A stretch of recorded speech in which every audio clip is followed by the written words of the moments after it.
question. Are you ready to reach new limits? It's time to change your family tree and redefine industry. Enough with all the cliche cookie cutter recommendations about finance, business, and life. You found the podcast to give you the tips you need to create the unconventional lifestyle and outcomes you've always wanted. It's time to build your own systems and play your own game. You're tapped in with the one and only Dan Nicholson, and this is Rigging the Game Podcast. Listeners, I am super excited to share with you that my book, Rigging the Game, How to Achieve Financial Certainty, Navigate Risk, and Make Money on Your Terms, is finally available. If you want more details, check it out at riggingamazon.com. Welcome to today's episode of Rigging the Game. Now, today is going to be a solo episode where I wanted to talk about this concept of certainty. So I have a business called Certainty U. We have a credential called the Certified Certainty Advisor. And so I want to share with you what I mean when I say certainty, because that's a term that sounds very concrete. Like, yeah, I want certainty. And so what I have built is this what I call an operating system, the certainty operating system. In order to have an operating system, you have to have a set of assumptions. What is it that you want this operating system to accomplish? And with that, we developed what I call an orientation. And the typical orientation that we're taught in business is more. You got to build this business, you got to 10x everything, right? And I went to business school. I have an accounting degree, I have an information systems degree from business school. And we are taught basically all of these principles that come back to maximizing shareholder value. If you become a CEO of a publicly traded company, you have a fiduciary responsibility to maximize shareholder value. Maximize inherently means the most. And not just the most, but the most right now, today, right? So we got to get as many clients as fast as possible, as many employees, maybe as many locations if it's retail. We also have to pay the least amount in tax, right? So big corporations pay typically very little, maybe zero in tax, maybe negative. They get a bunch of credits, things refunded. And they have a fiduciary responsibility because that's maximizing shareholder value. Now, inherently, as an individual, maybe as a couple, your spouse, partner, a small business, we're fundamentally not able to maximize. We don't have the resources, right? Time is limited. Resources are scarce. We have to take a different approach, which is to optimize. Optimize is kind of a 180 to maximize. Optimize is what's the most efficient path forward based off what I want. So once you accept that, and that took me a long time to realize that I actually need to build systems and tools and frameworks based off optimizing, not maximizing, that things really started to change for me. And so what I realized is my tendency is to try to put in the maximum effort at all times. And there's a lot of masterminds that you can join and narratives and coaching programs around go all in, burn the boats, and take all the risk, right? And there's these hyperbolic things about you're not going to be successful unless you go all in, and alluded to burn the boats. Well, the whole backstory on burn the boats is that they didn't actually have an option.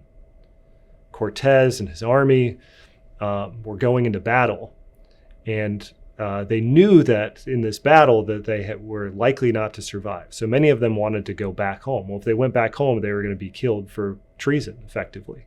So the boats were burned to force them to battle, but they really didn't have any other option, right? If you go back home, you're going to die. If you go here, you might die. At least you have a chance to survive. So this whole notion of burn the boats has been misapplied, in my opinion, right? Because it then puts us in a situation where we take too much risk, okay? So we need this new orientation, and that new orientation is towards the least amount of effort, the least amount of risk, so that we have the most amount of options. Now, I didn't say no effort, and I didn't say no risk. So I'm not advocating being lazy, and I'm not advocating not taking any risks. I'm talking about, given all the options, what has the least amount of effort? Given all the options, what has the least amount of risk, right? But we tend to just maximize effort, maximize risk. And then the consequence of that is we have no options. We're stuck.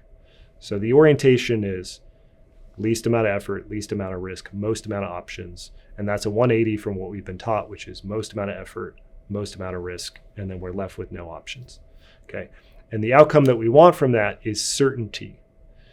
Certainty is getting what I want in life. And so that means we have to actually put down, what do we want? Step one, what do I want? Line those things out. And then we have to assign a dollar value. How much does each one of those things cost? And then we need to put a date to each of those. When do I want to achieve it by? And the reason why we have to do this is because now we've created what I call a solvable problem. And I built a tool called the Certainty App, certaintyapp.com. You can go play around with this. But we are creating a solvable problem. If I just do a vision board and I put down all these things that I want, but I don't put a dollar value or a date to it, I don't actually know what it's going to take for me to accomplish that vision board. So I've done those vision boards and I've walked away with more stress afterwards. So I'm like, cool, I got 6-pack abs on a picture and a Lambo and a beach house and a lake house and all this stuff. And then I leave and I just go all in and I do all this stuff.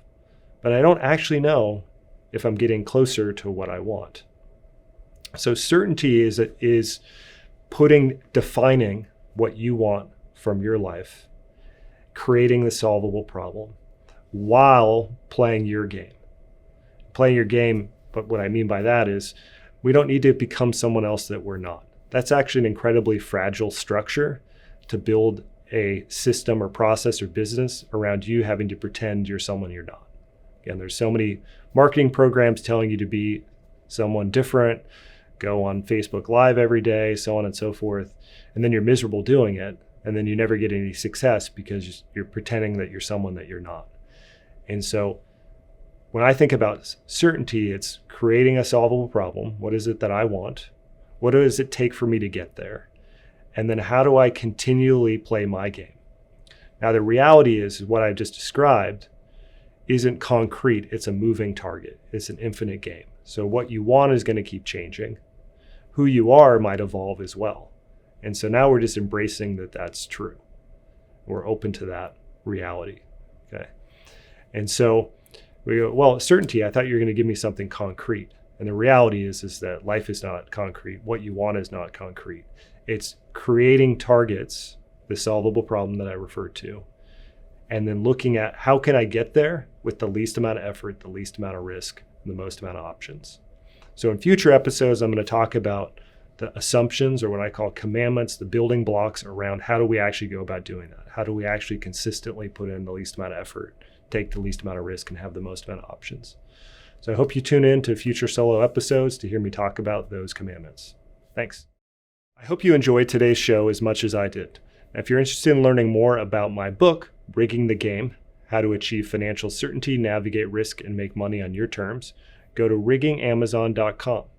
If you're interested in joining our next cohort in the Certainty Certified Advisor Program, go to certaintyu.com.